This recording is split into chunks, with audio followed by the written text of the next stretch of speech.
Friends welcome back to my channel Megha Duniya. तो तुम्हारा सबाई केमन आछो? आशा करी भालो आछो, सुस्थ आछो, आमराओ भालो आछि। तो आजके आमि तोमादेर साथे शेयर करब मेथी शाकेर रेसिपि और मेथी शाकेर उपकारिता। तो चलो स्टार्ट करी और तोमरा प्लिज एक लाइक दिए देखा स्टार्ट करो और पुरो भिडियोटा देखते थाको। तो फार्स्टेई आमि देखो मेथी शाकेर रेसिपि बानानोर जोन्नो नियेछि एकदम टाटका ताजा मेथी शाक। तो এই শাকটাকে আমি খুব ভালো করে কেটে ধুয়ে নেব আর শাকটা আমি বেগুন দিয়ে রান্না করব। তো দেখো আমি সব কিছু রেডি করে নিয়েছি। এখানে নিয়েছি বেগুনটাকে আমি কিউব কিউব করে কেটে নিয়েছি আর নিয়েছি টমেটো কুচি, পেঁয়াজ কুচি, রসুন কুচি, একটা শুকনো লঙ্কা আর লাগছে কয়েকটা কাঁচা লঙ্কা। তো এখানে দেখো আমি শাকটাকে খুব ভালো করে কুচি কুচি করে কেটে ধুয়ে চুপড়িতে জল ঝরাতে দিয়ে দিয়েছি। তো কড়াই বসিয়ে দিয়েছি আর দিয়েছি সাদা তেল, অল্প পরিমাণে তেল দিয়েছি। মেথি শাক ভাজতে বেশি তেল মশলা লাগে না। তো দেখো আমি তেলটা গরম হলে জিরে ফোড়ন দিয়ে দিলাম শুকনো লঙ্কাটা আর কাঁচা লঙ্কাটা দিয়ে দিয়েছি। দিয়ে রসুন কুচিগুলো দিয়ে দিলাম তেলের উপরে, দিয়ে একটু নাড়াচাড়া করে নেব। শরীরে আয়রনের ঘাটতি পূরণে সাহায্য করে কিন্তু এই মেথি শাক। এছাড়া শীতকালে শরীর গরম রাখতে ভূমিকা রয়েছে এই মেথি শাকের। তো বেশ কিছুক্ষণ দেখো নাড়াচাড়া করে নিয়েছি আর এখন আমি দিয়ে দিচ্ছি বেগুনগুলো দিয়ে আমি আরেকটু নাড়াচাড়া করে নেব। শীত আসলেই লাল শাক পালং শাকের মতো বাজারে ছেয়ে যায় মেথি শাকেরও, কিন্তু অনেকেই এই শাক ঠিকমতো চেনে না। মেথি শাক, সর্ষে শাক, ছোলার শাক এত বাহারি শাক একমাত্র শীতেই দেখা যায়। তো তারপরে দেখো আমি দিয়ে দিলাম কিছুটা নুন আর দিয়ে দিলাম কিছুটা জিরে ধনের পাউডার, দিয়ে আবার একটু ভাজা ভাজা করে নেব। আর এই সব শাকের কিন্তু নানা উপকারিতা রয়েছে, বিশেষ করে মেথি শাকের। সারা রাত মেথি ভিজিয়ে পরের দিন সকালে ছেঁকে ওই জলটা খেলে অনেক উপকার পাওয়া যায়। তো তারপরে আমি দেখো দিয়ে দিলাম টমেটো কুচিটা। টমেটোটা দিলে না একটু টক টক খেতে লাগে, দারুণ লাগে খেতে।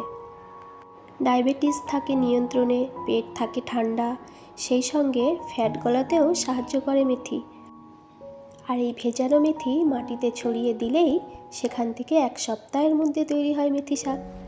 তো কথা বলতে বলতে দেখো বেশ কিছুটা ভাজা হয়ে গেছে আর এখন আমি দিয়ে দিচ্ছি সামান্য হলুদ গুঁড়ো আর দিয়ে দিলাম সামান্য লঙ্কা গুঁড়ো। লঙ্কা গুঁড়োটা না দিলেও চলে, যেহেতু আমি কাঁচা লঙ্কা শুকনো লঙ্কা দিয়েছি। তো যেহেতু আমরা একটু ঝাল পছন্দ করি এর জন্য আমি দিয়ে দিলাম, তোমরা চাইলে স্কিপ করতে পারো।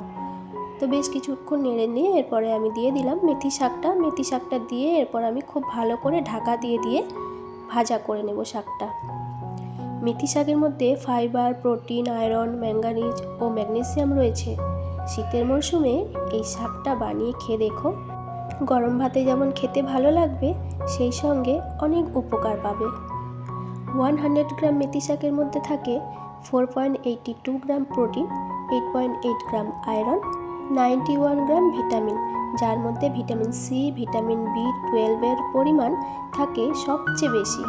মেথি রক্ততে লিপিডের পরিমাণ ঠিক রাখে, হার্ট ভালো রাখে, এছাড়া শরীরের তাপমাত্রা বজায় রাখতে সাহায্য করে মেথি শাক। তো একদম লাস্টে দেখো দিয়ে দিলাম পেঁয়াজ কুচিটা। আমি সব সময় বলি তো যে কোনো ভাজাতে আমার লাস্টে পেঁয়াজ কুচিটা ভালো লাগে। লাস্টে পেঁয়াজ কুচিটা দিলে একটু কাঁচা কাঁচা ভাব থাকে, বেশি ভাজা হয় না, তাহলে সেন্টটাও ভালো হয় আর খেতেও দারুণ হয়। তো আমি লাস্টে দেখো পেঁয়াজটা দিয়ে আবারও ঢাকা দিয়ে খুব ভালো করে ভেজে নেব। টাইপ 1 ও টাইপ 2 ডায়াবেটিস থাকা রোগীদের জন্য মেথি শাক দারুণ উপকারী। যাদের ডায়াবেটিস নেই তাদের জন্য এর প্রত্যক্ষ প্রভাব রয়েছে।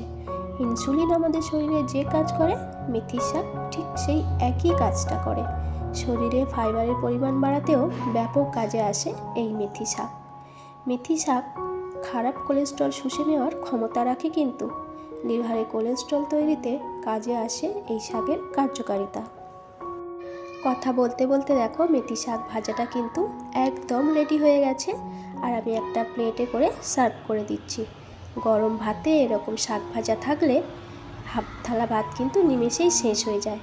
তো তোমরা অবশ্যই কমেন্ট করে জানাবে আমার মেথি শাকের রেসিপিটা তোমাদের কেমন লাগলো।